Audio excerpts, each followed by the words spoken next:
Hello, everyone, and welcome to another episode of the Love Fruit podcast. And you're joined by myself, Ronnie Smith. Today, I have a special guest, my friend Boris Plotkin.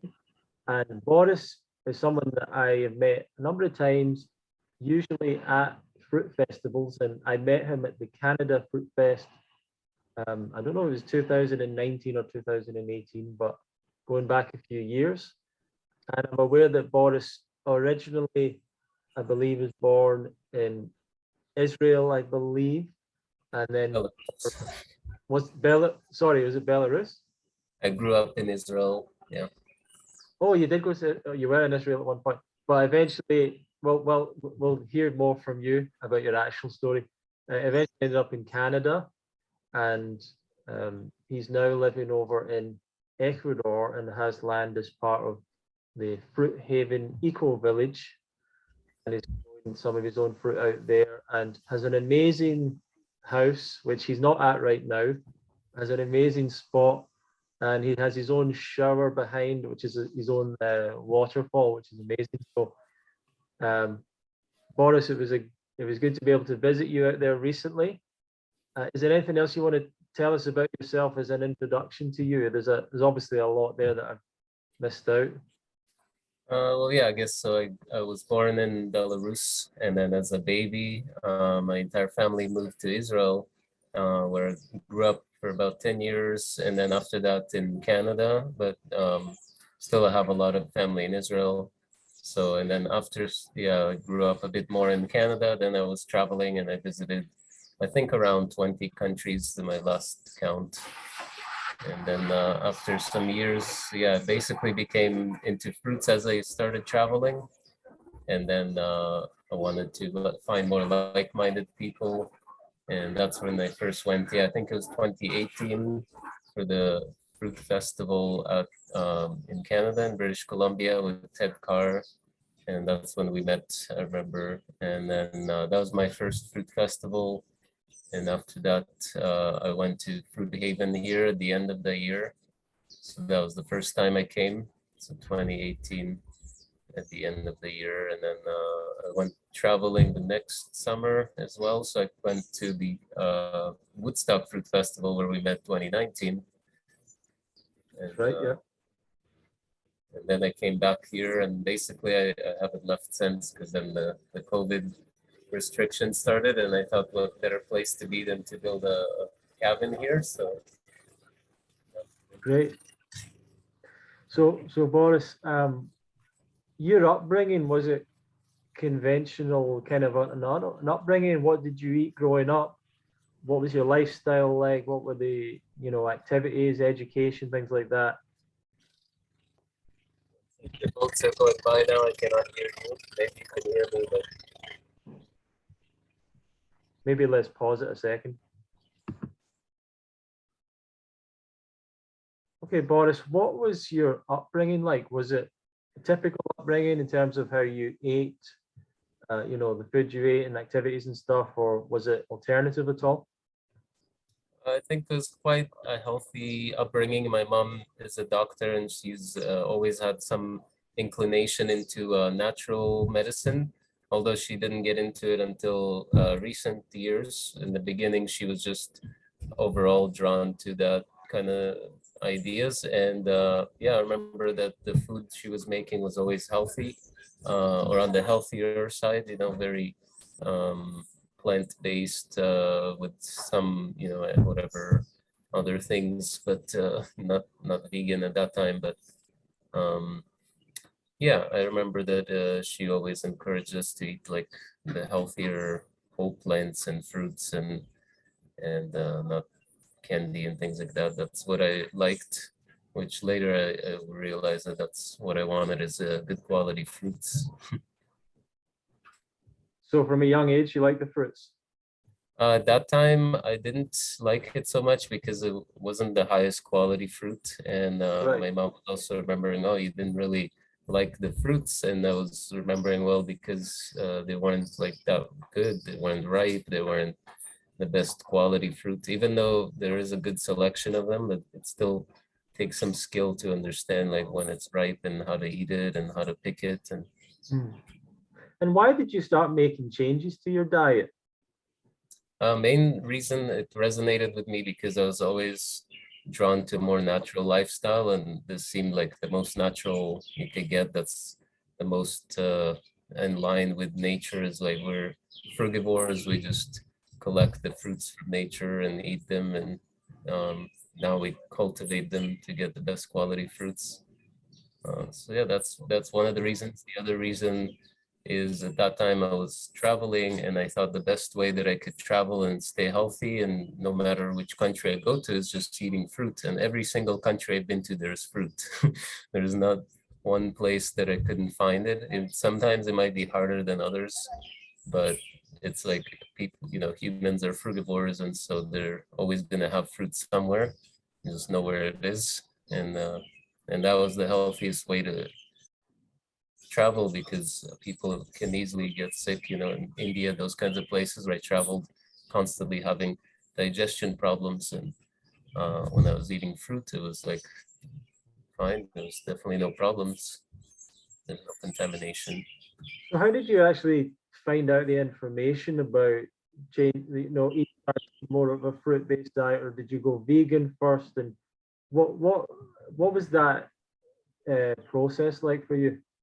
Yeah, it was actually not through veganism at all. I was maybe eating plants primarily, but I never focused on vegetarian or vegan because I didn't really like vegetables as much. And so my brother told me about Dr. Moore's, and actually Ted Carr was one of the first YouTubers that I was following at that time. And so I resonated with their messages of eating the whole plants and fruits specifically, and because they're sweet and we're drawn to sweet things. And then I started remembering as a kid, I always loved sweet cakes and cookies and whatever, candies. And actually it was not that is natural for us because those are man-made things. And so fruit is the real cake and candy and all that, everything else is just imitating. So yeah, when I learned about those people and the message that they said, that really resonated, and I started following that diet. I did transition for many months. It took some time, and even I would say like a year until I did some fasting, and that's when it helped me go into eating like maybe a primarily, I would say probably like 90% maybe is about fruits. And how easy was that for you? What were the sort of challenges in transitioning to that diet? Let's see, the challenges I had at first, it was at some point you had like the cravings and things like that because coming from kind of more any kind of food, although I was focusing on more natural foods, but I was still craving some foods. I think I can't remember exactly, but I think there was things like bread and more sweet things. Maybe if it was harder for me to find sweet fruits. So that was a bit of a challenge. And then the social aspects, because I noticed that I didn't want to hang out with people that would go to restaurants because I had nothing to eat there, and there was not much for us to discuss in common, at least regarding food. So sometimes I would sit with them, or order like a salad or something, but I still didn't really like I don't really like salads as much, although I do eat them once in a while because it's also healthy and natural. But so eventually doing more fasting, I think that's what helped me with transitioning into that diet. And how would you describe your diet, and what is a day in the life for you of how you would eat? Yeah, it changes, but mostly I try to do kind of longer dry fast. So I try to stop eating at night, maybe between 7, 8, and in the evening, and then in the morning I'll try to not have anything until maybe something like 7. Well, probably 8 or 9. Sometimes I can go until 10 or 11. Uh, if I'm able to do that. And I like to start the day just juicy fruits. So focus on something like a watermelon or melon, cantaloupe, Could be mangoes as well.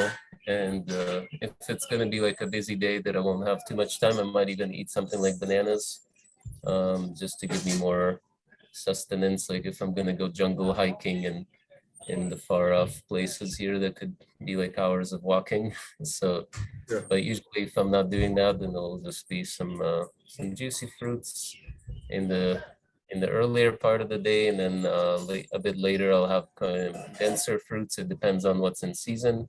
So it could include some, yeah, well, bananas are all year, but there's other seasonal fruits, like fattier fruits. And lately, after this festival, I've tried to cut down the fats a bit more, just because it was a lot of avocados and things. But now I'm incorporating more of that. So there's a local fatty fruit here called Iniaku, which is really good, and it's coming into season. Yeah, let's talk about that fruit quickly. So Yeah. I talked to Charlotte about this quite a lot at the festival, and we talked Oh, about yeah. the interview I did with her, and she talked about Iniaku in a way that I never really heard people speak about a fruit before. And she mentioned a lot of stories about it, that people would sort of covet it and hide it and hoard it, and that it was particularly amazing flavor. Yes. What can you tell us about Iniaku? Yeah, it's a very delicious. I think the flavor and the texture very interesting. It's something different from any other fruit, and also being quite rare. Like it only fruits once a year for a short time. Some years it doesn't even give much fruits.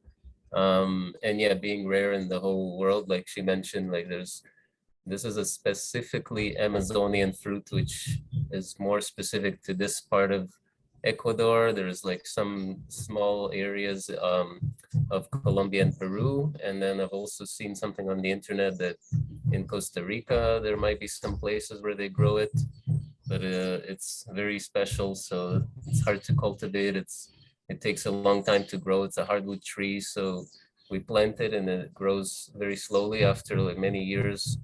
It still hasn't fruited. So that's kind of the special, the qualities that are very delicious. It's like fatty and sort of creamy, but more like a nutty flavor, cheesy kind of nacho cheese. And yeah, and it's sought after. Like the trees that I know that are fruiting, I'm walking around and I can see that some animals been eating them. So I didn't get there in time, so I'm gonna have to visit again. And Oh, they sell it in the market. yeah, yeah, and uh, and she was saying that people would go and buy full bags of it and things like that. They do what? That people would go and buy all of it. Oh yeah, that's right. Yeah, I remember. I just watched your interview with her. Yeah, so there was the one guy that would buy like the entire sack. Yeah, but now I'll just buy how many I'll eat, and at some point it's too much. It's very dense, so there's only so much of it that Yeah, one can eat. sounds pretty special.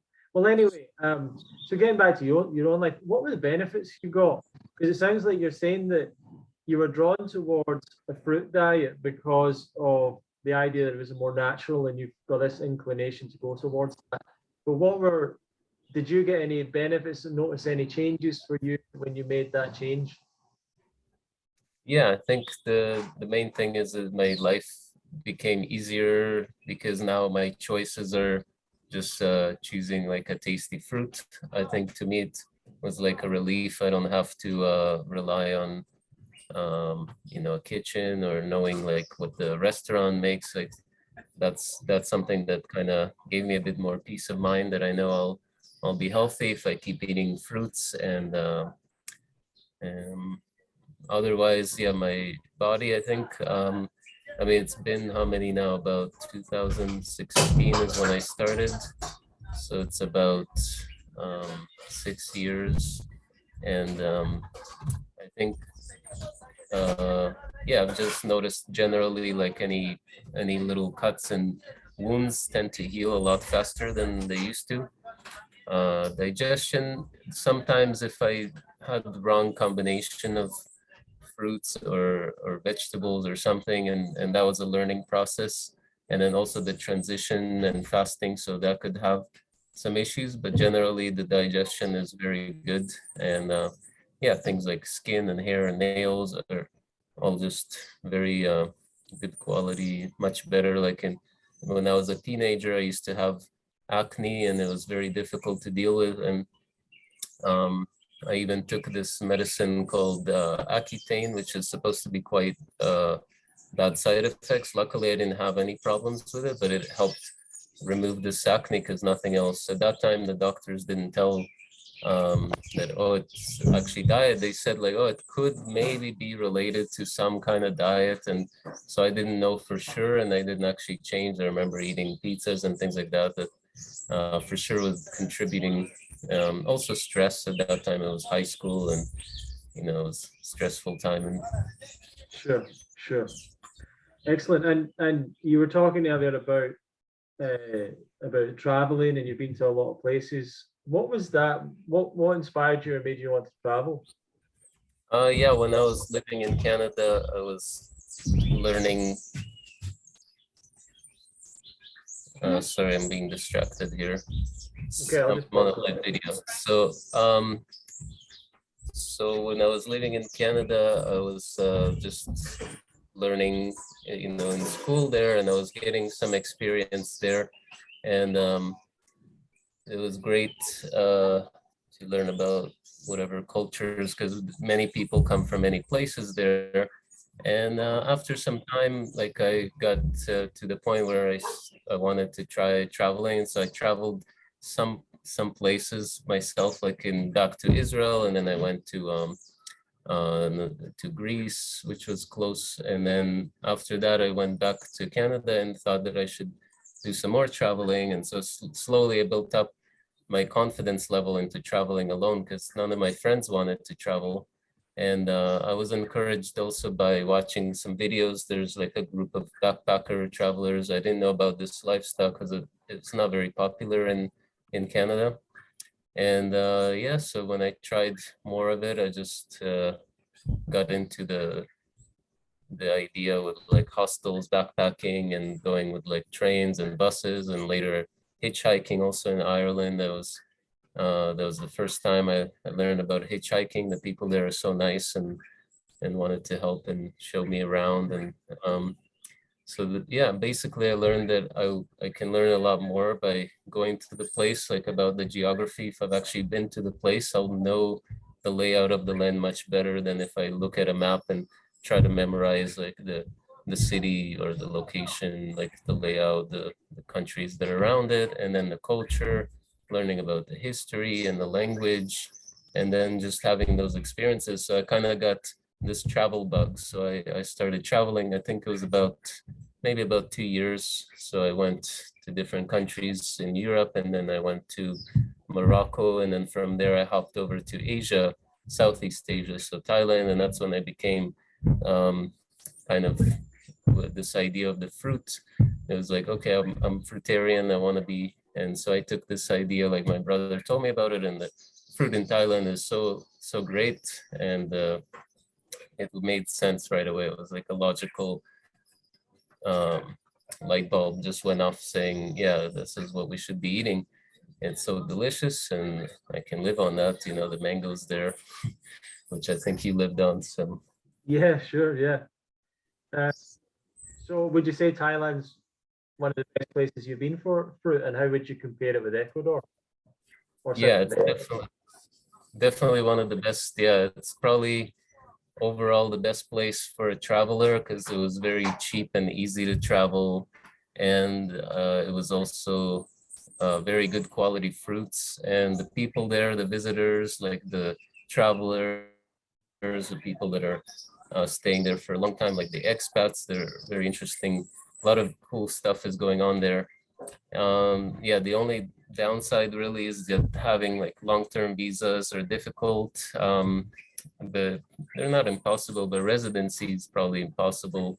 Land ownership is also impossible. They don't allow anybody that's not Thai to have ownership, at least not complete ownership. They'll allow a small amount, percentage of ownership.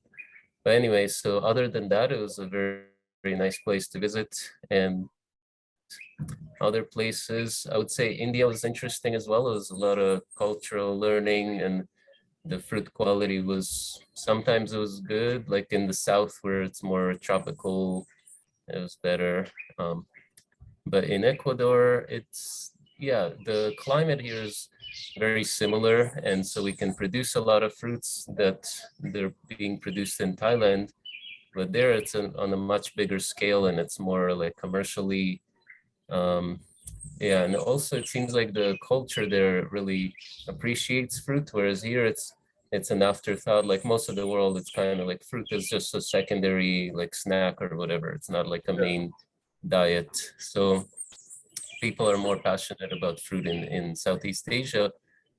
So here people are getting learning about this as we're telling them, like we're really like fruit, that's our diet, we want to eat it, we want to grow it. So they're starting to do it. But before we came here, they really mainly grow as like plantains, bananas, papayas, and that's pretty much it. Like there's a few, yeah, there's different seasonal fruits like this Iniaku wild fruit, and there's some other like abu and a few other things, but they all come in this one season usually. So it's like between March and May or something, and April maybe. And that's pretty much it. The rest of the year you just have bananas and papayas. But now they're planting all these other things. We're gonna have fruits all year long. So that's our goal. Excellent, excellent. And with, with traveling, I believe at one time, I don't know if this is exactly true, but I think you to some degree funded part of that traveling because you were working picking fruit at one point in Canada in the summer. Is that right? Or No, I was actually working programming. I was doing remotely. I was web development. I've been doing that even before I started traveling for about, I don't know, 7 years or something. I did it from home at first, just living with my parents. And then when I moved out um, for like less than a year before I started traveling, because I noticed it's actually more expensive to live in Canada. So it became cheaper for me to travel and work online. And then sometimes I also did like a work exchange where I would help one guy in Thailand. He had like a kind of guest house, and so I helped him make like a website and things like that. And then I would get like a free accommodation, also while still doing other work. So yeah, it was very cheap to be in Asia. The main cost is really just flying over there. So once I'm there, usually I would stay there for like half a year or more. I think almost yeah, it could have been like 10 months or something, or 9 months I think I stayed. And then so that made it a lot cheaper over the course of a year. sure, excellent, excellent. Getting back to the diet, the lifestyle. Did you make any major mistakes, do you think? Uh, no, I think I did a decent job at transitioning. The main thing that I wish is that I had known about this when I was a teenager, when I had acne. And if I had become fruitarian or maybe a whole plant-based or something back then, I would have not had to take these medications that are, yeah, probably not very good. But probably by now, I mean, it's been, I don't know how many, probably 15 or more years, and it's probably detoxed. But yeah, I think now I'm pretty comfortable with this, eating like juicy fruits in the morning, and then, or in the early part of the day, and then some of the denser fruits in the evening. Um, yeah, I think that's a good way to do it. Cool, cool. Is there any big mistakes you see other people making? Sometimes, yeah, I sometimes see that it's hard to say exactly because I'm not sure if they're totally honest about what their diet is, but I've seen people here where they get confused about what is right, should they eat, and sometimes they think that they're not getting enough from the plant food, or they're not detoxing correctly. Sometimes they're maybe they're detoxing too quickly. They're just having only juices and no enemas, and they're not, their bodies like stirs up all the toxins. And I think the herbs are also important during the fasting. There's a specific protocol that I followed, and I think it's a very safe way to do a fast. It's actually called the Master Fast system, and not to be confused with the Master Cleanse, which is something different. But anyway, it's a protocol. If someone's interested, they can look it up, and there's a group on Facebook, and it includes these components that I think makes fasting safer and better for the body. So having the juices, in this case, it's actually specifically a grape juice and it's pasteurized, but some people prefer maybe a raw juice, but that might still have a strong effect.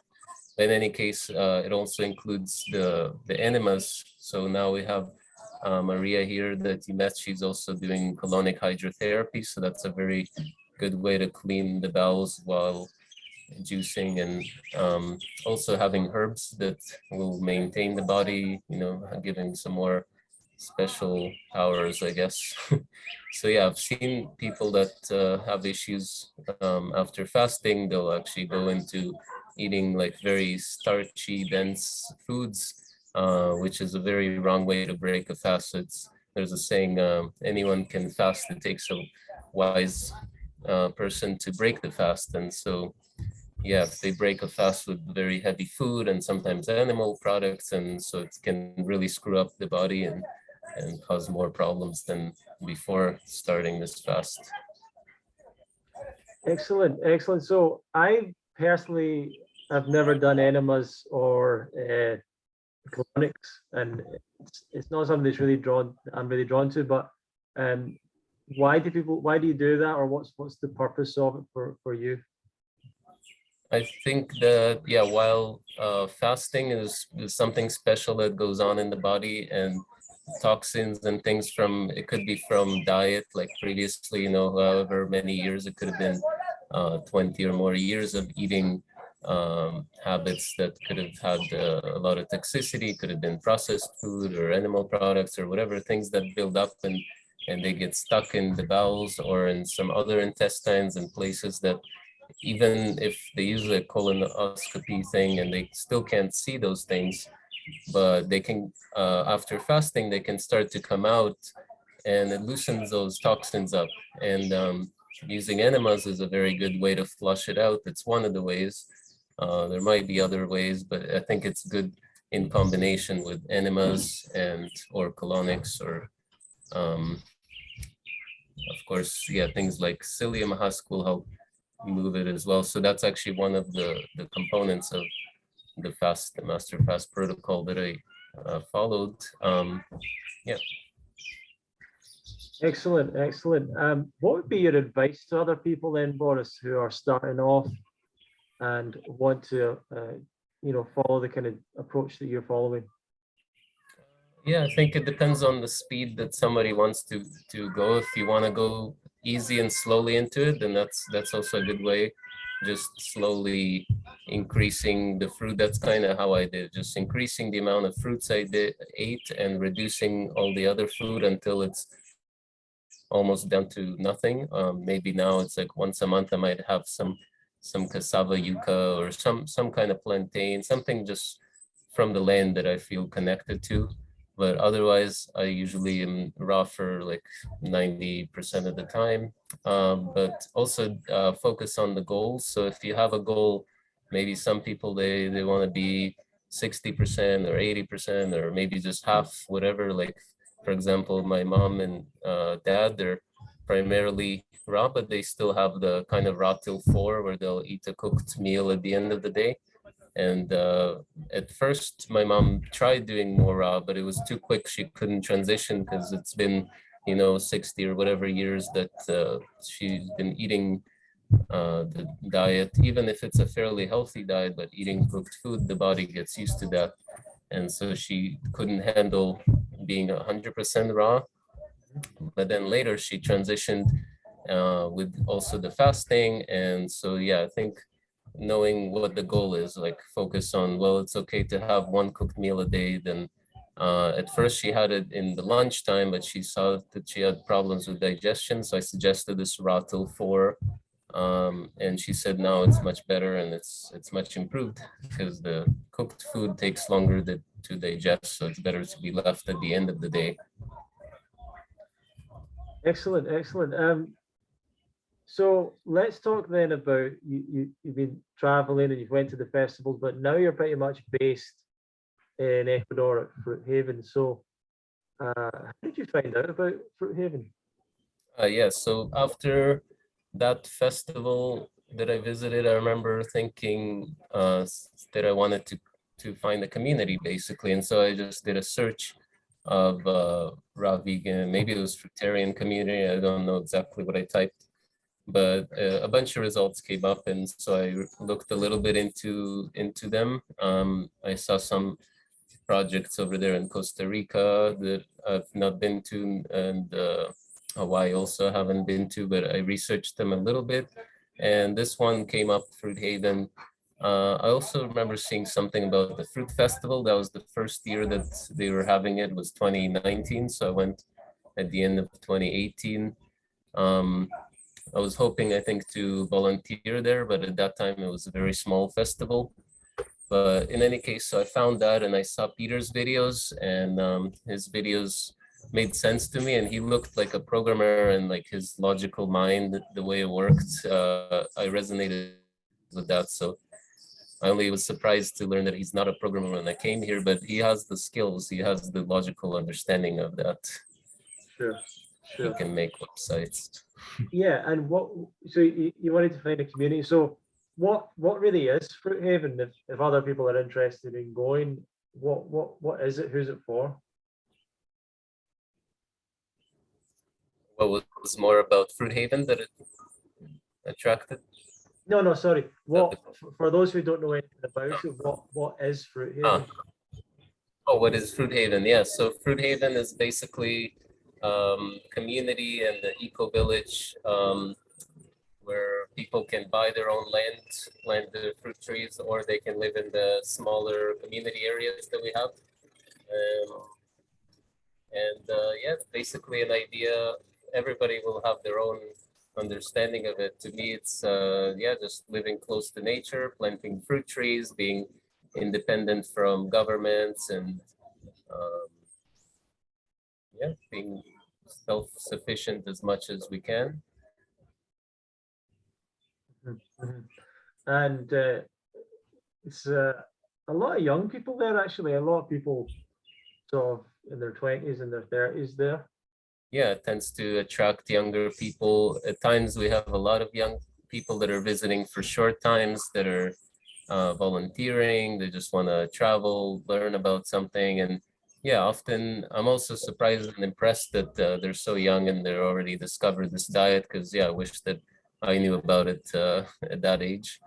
So yeah, it's very nice to see. They have a lot of young energy, but we also have a good fair bit of older people. So I think our median age is probably in like the 30s, but then we have some people that are older in their 60s, and yeah, there's locals here as well that are ranging in age, and even if they're not like us where they eat primarily fruits or raw, they're also pretty healthy, just living in nature, and they're eating mostly from their land. So what are the benefits for you of living out there, and why is Ecuador a good place for this kind of community? yeah, I think probably Peter, somebody discussed it, and when I saw his explanations, and so again, like I mentioned about Thailand, in comparison with Thailand, even though the qualities there is very good, residency is impossible and land ownership is also not possible. So that's where this Ecuador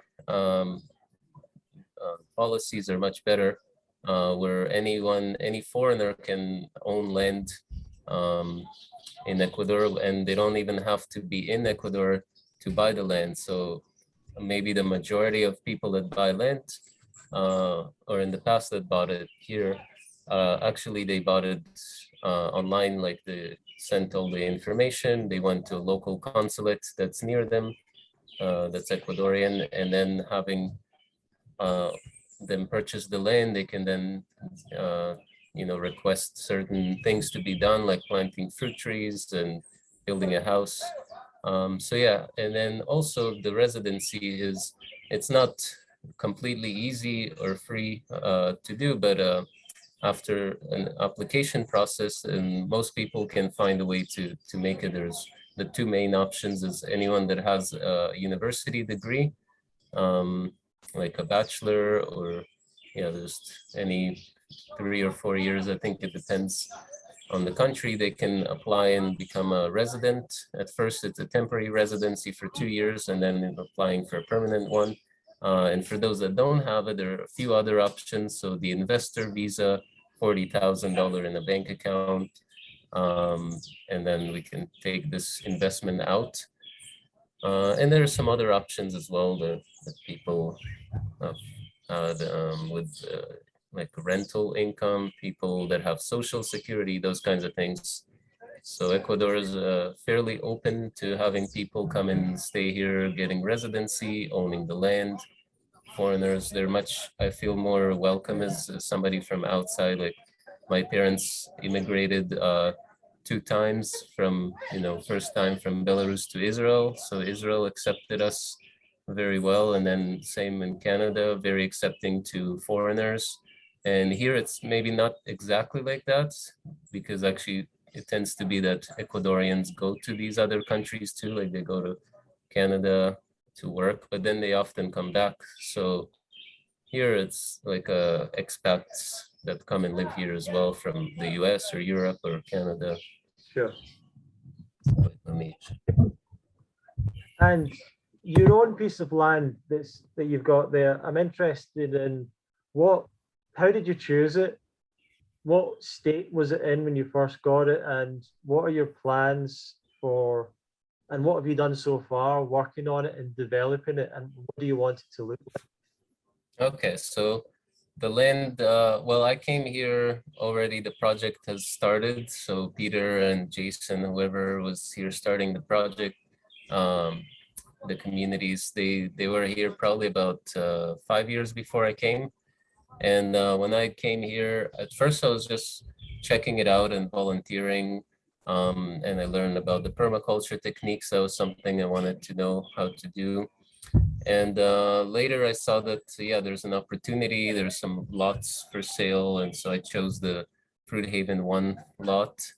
And at that time it wasn't even marked out. So I went and looked at an area that I would choose, and we walked with like some workers that cleared an area.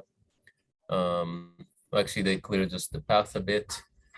Eventually, we came with the topographer, GPS'd it, and so it was basically just a kind of secondary forest, and it was kind of depleted soil.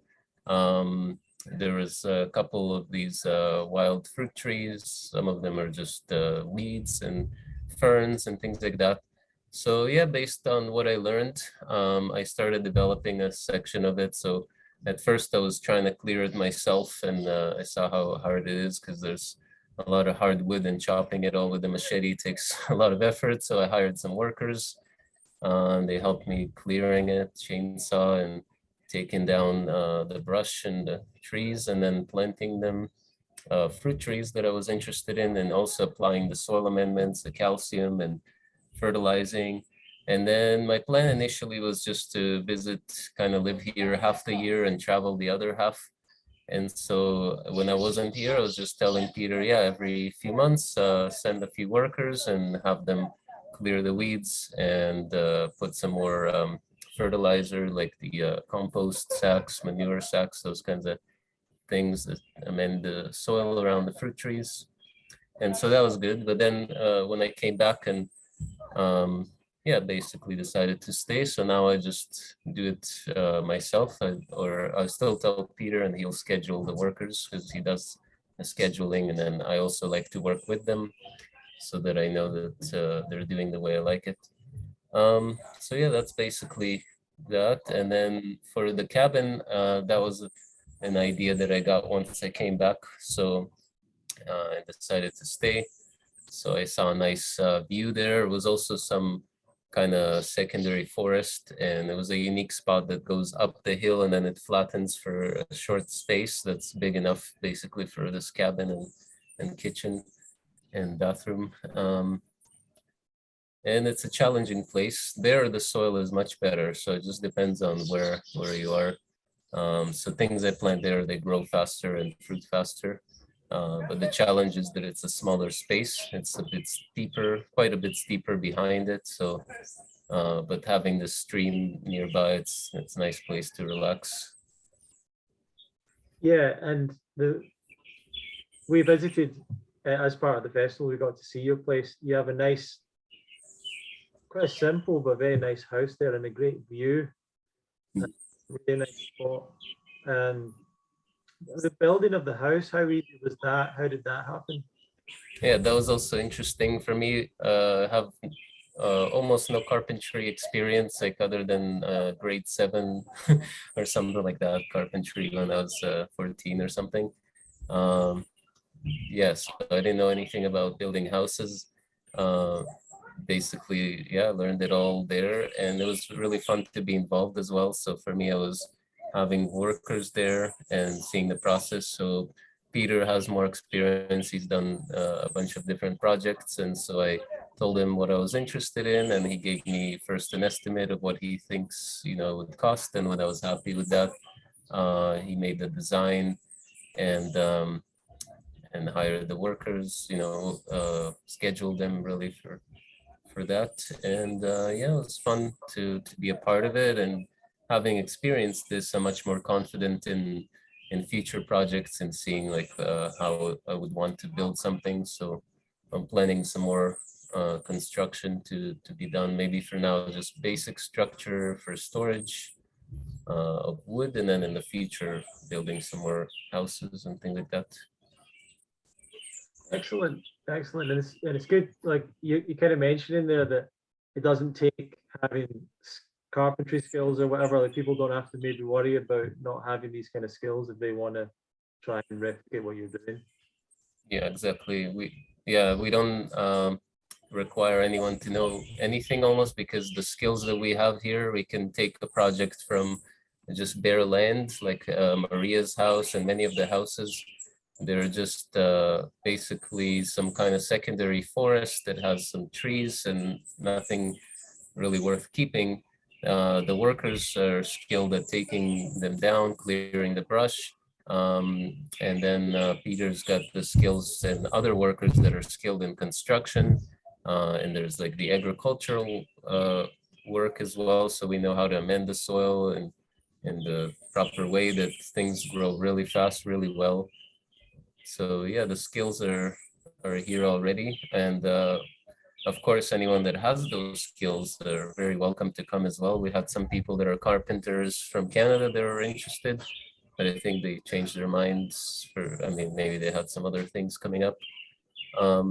And people that are into permaculture as well, very welcome to join.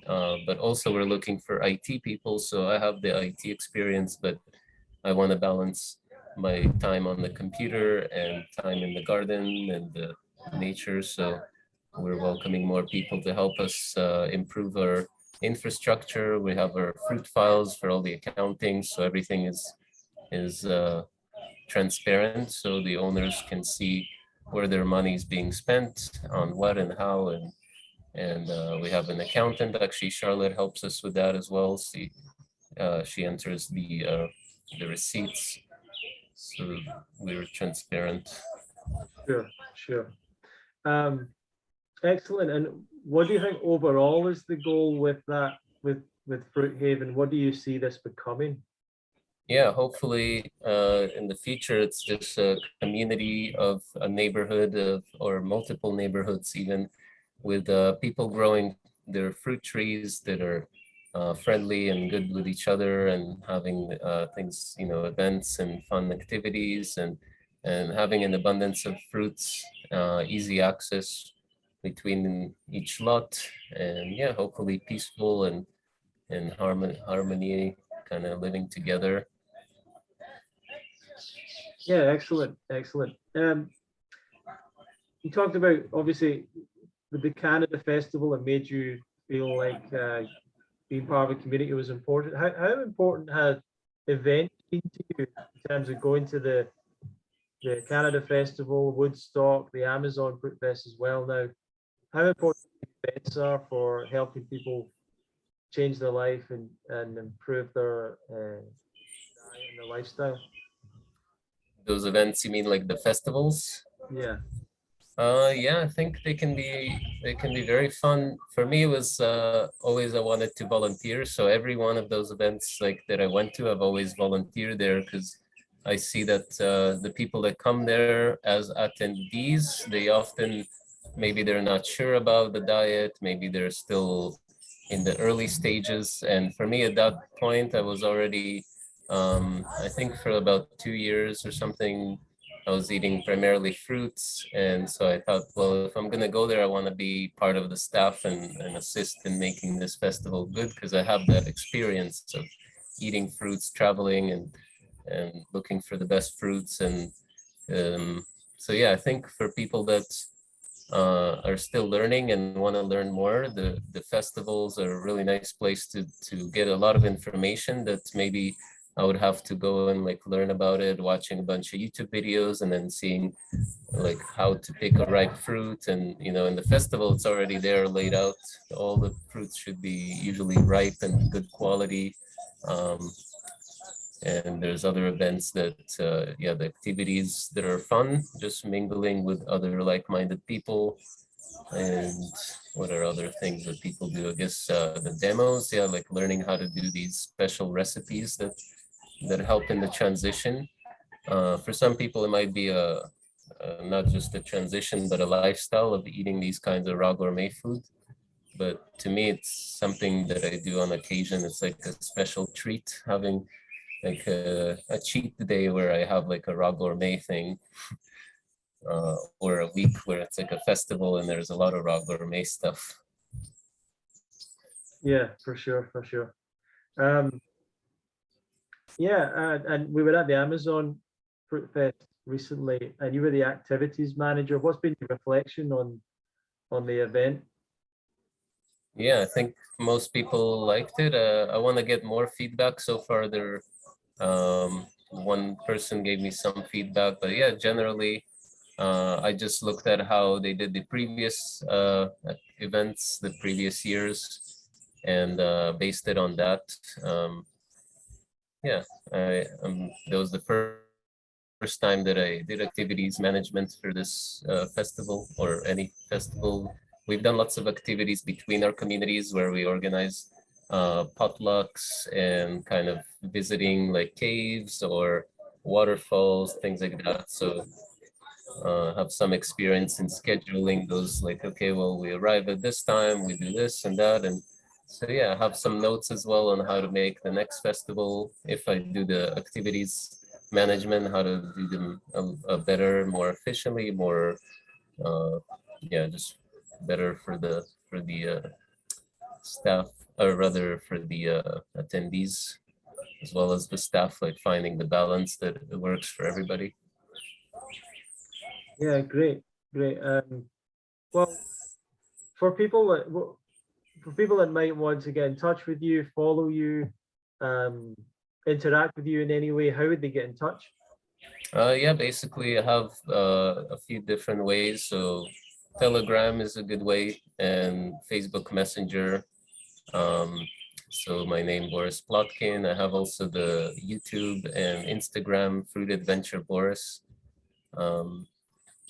Yeah, there's email as well if anyone wants to use that. My Gmail is boris.plotkin@gmail.com.